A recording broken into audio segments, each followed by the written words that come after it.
We start a new series, How Do Expert Manages It?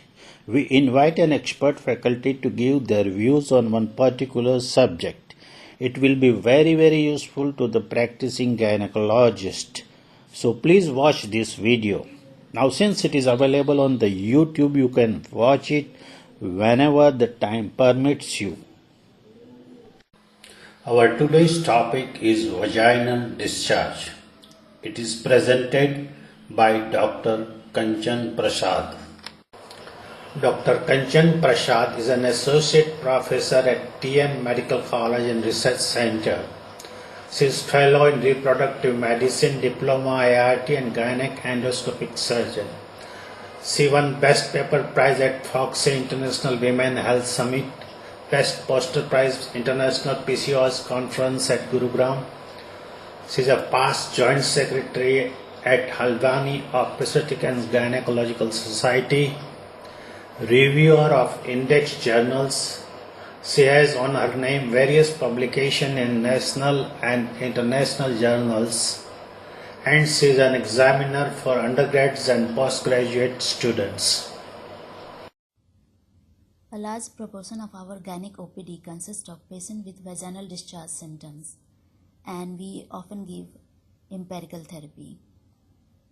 So we either overtreat the disease, which can be harmful, or we underdiagnose it, and in that case pathogen may lead to serious ascending infections and subsequent tubal infertility and other morbidity.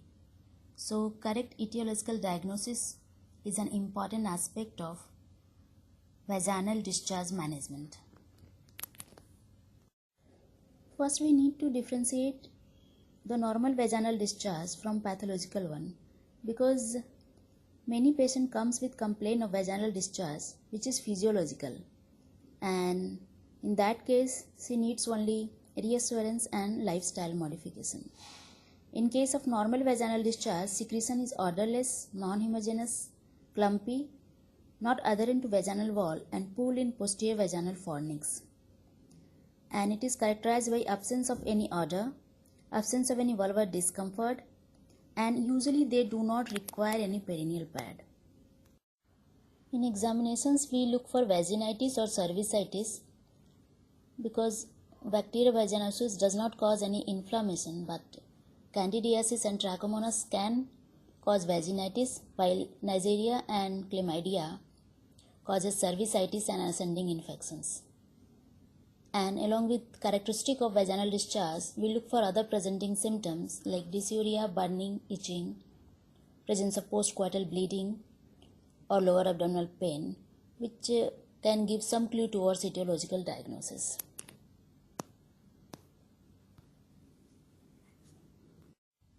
What are the diagnostic modalities available? For bacterial vaginosis, we use Amsel's criteria. Although Nugent score is gold standard, but that is used for research purpose only. And for Candida and Trichomonas, office test is used. CDC recommends NAT testing for chlamydia and gonorrhea, but culture and molecular test may not be feasible and economical in India in every clinic and hospital setting. Office test consists of characteristic of vaginal discharge, wet mount examination under microscope, vaginal pH testing and Whiff's test. Why do we need office test? Because it can detect overwhelming number of vaginitis and cervicitis. It can differentiate between physiological and pathological discharge, and sometimes it can help in difficult differential diagnosis of PID. So treatment of vaginal discharge should be based on pathogen after completion of history, physical examination and office test. And even if microscope is not available, at least vaginal pH testing should be done, which can aid in etiological diagnosis of vaginal discharge. How do we do the procedure of office test? First, we introduce speculum, taking care not to cause contact bleeding. And first pH testing is done pressing the strip at lateral vaginal wall in middle third away from cervical mucus, and strip should be fully moistened. Then we collect the discharge with the help of wet sterile cotton swab or plastic or metallic spatula and we put it in a 0.5 ml of normal saline in a test tube and mix it properly. Then we make 2 slides. We put 1 drop on a glass slide and cover it with cover slip and examine under microscope within 10 minutes. And then we put 1 drop on another glass slide and we add 1 drop of potassium hydroxide and we sniff it.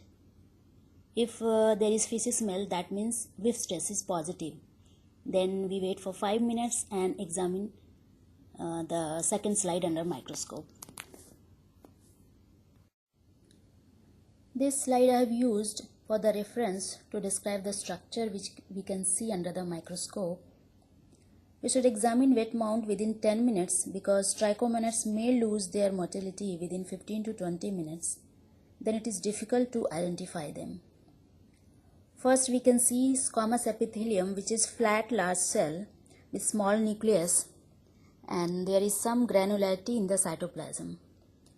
Next we can see leukocytes, which is small round cell with multi-lobed nuclei. Few leukocytes in wet mount repressions are normal. When it is more than 10 per high power fill, then it is called important. Now we can see the clue cells. Clue cells are squamous epithelium coated with cocobacilli, and they look like as if pressed in sand. For a squamous cell to be called a clue cells, at least 75% of border needs to be obliterated.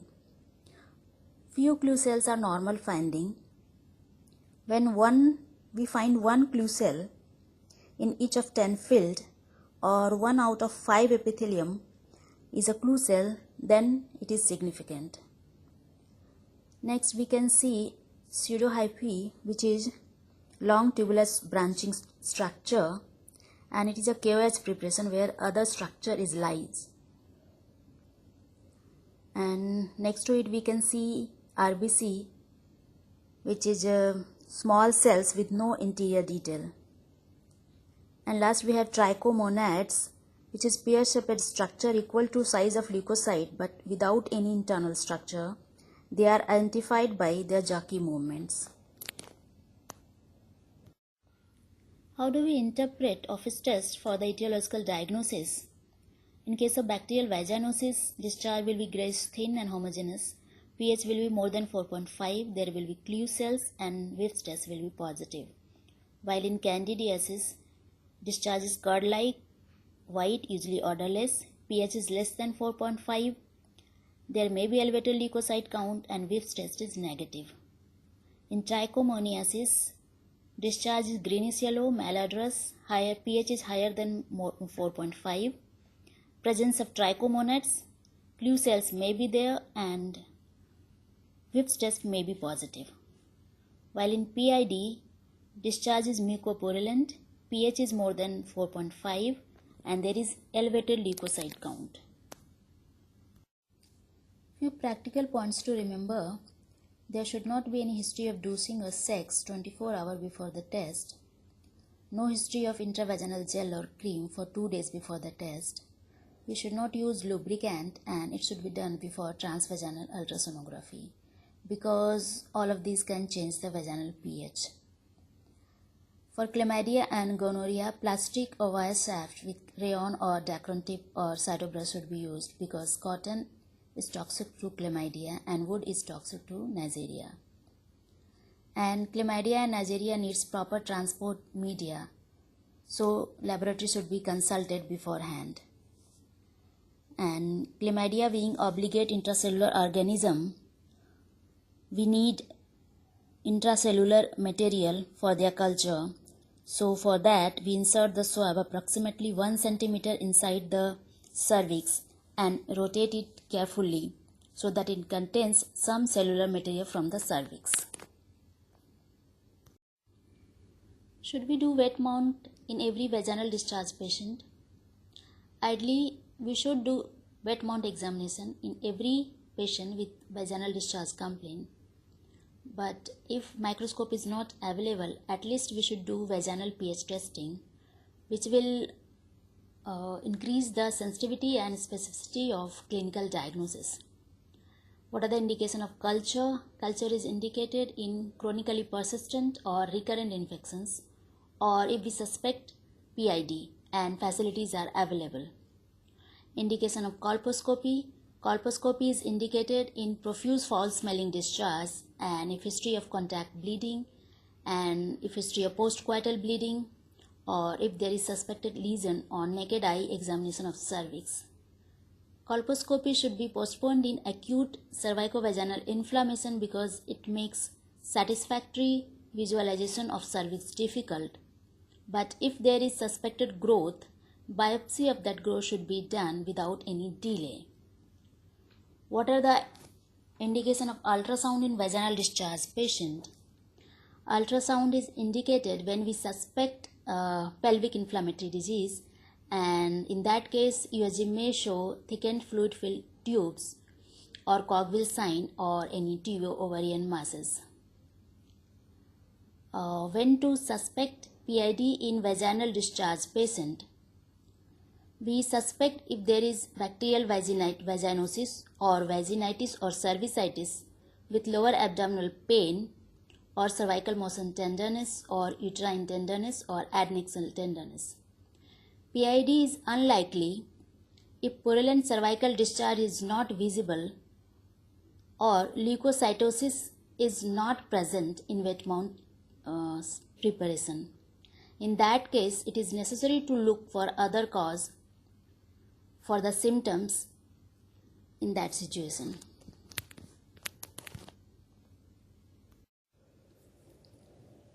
For bacterial vaginosis management, first-line regimen with oral or vaginal metronidazole or clindamycin cream result in 80% cure. Shorter treatment has more recurrence rate. Clindamycin has better activity against bacterial vaginosis associated bacteria, but metronidazole has advantage of not affecting lactobacilli. Recurrence occurs in 50% cases within 6 to 12 months. Causes of recurrence not known properly. It may be due to organism or biofilm persistence or antimicrobial resistance or reintroduction of bacterial vaginosis associated bacteria through male partner or phases mediated loss of lactobacilli, which can be transmitted from one woman to other, which can explain why treatment of partner does not decrease recurrence rate. In case of recurrence, metronidazole gel can be used twice weekly for 4 to 6 months, or other regimen is oral or vaginal metronidazole for 3 days at the onset of menstruation for 3 to 6 months, because bacterial vaginosis tends to reoccur within first 7 days of menstruation. If there is history of candidiasis, antifungal should be given because candidiasis predisposes to bacterial vaginosis infection. Probiotics can be given although supportive evidence lacks. Oral preparations are less effective than vaginal one. Lactobacillus strains from yogurt adhere less well to vaginal cells. Preparation containing Lactobacillus crispatus adhere better than other Lactobacillus species. According to one study, moderate to high level of stress may increase susceptibility of bacterial vaginosis with 2.2 to 2.3 greater odds. And micronutrients increasing immunity may be helpful in bacterial vaginosis recurrence. For uncomplicated candidiasis, vaginal imidazoles or triazoles given for 3 to 7 days or oral fluconazole is given in a single dose. While in case of recurrent candidiasis, which is defined as 4 or more infections per year, vaginal imidazoles are given for longer duration, that is for 7 to 14 days, or fluconazole can be given for 3 days every 3rd day.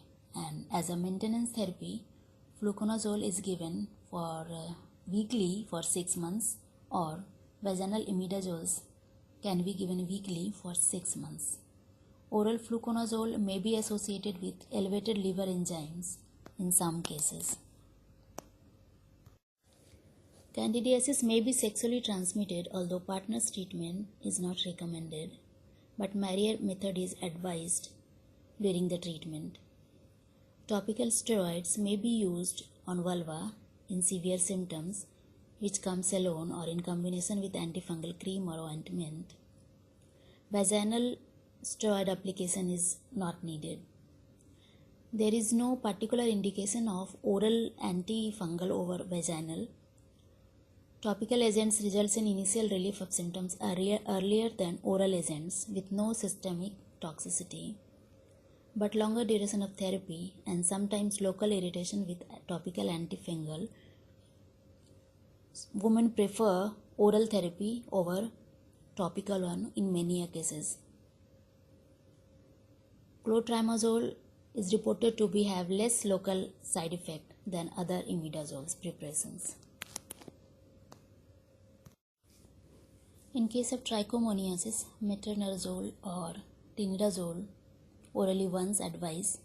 Partner treatment is recommended and barrier protection is advised until cured. Recurrence can occur in 30% cases and culture is indicated in case of recurrence. If culture is not available, then trichomoniasis shows less resistance towards tinidazole, and in those cases tinidazole can be advised orally for 7 days.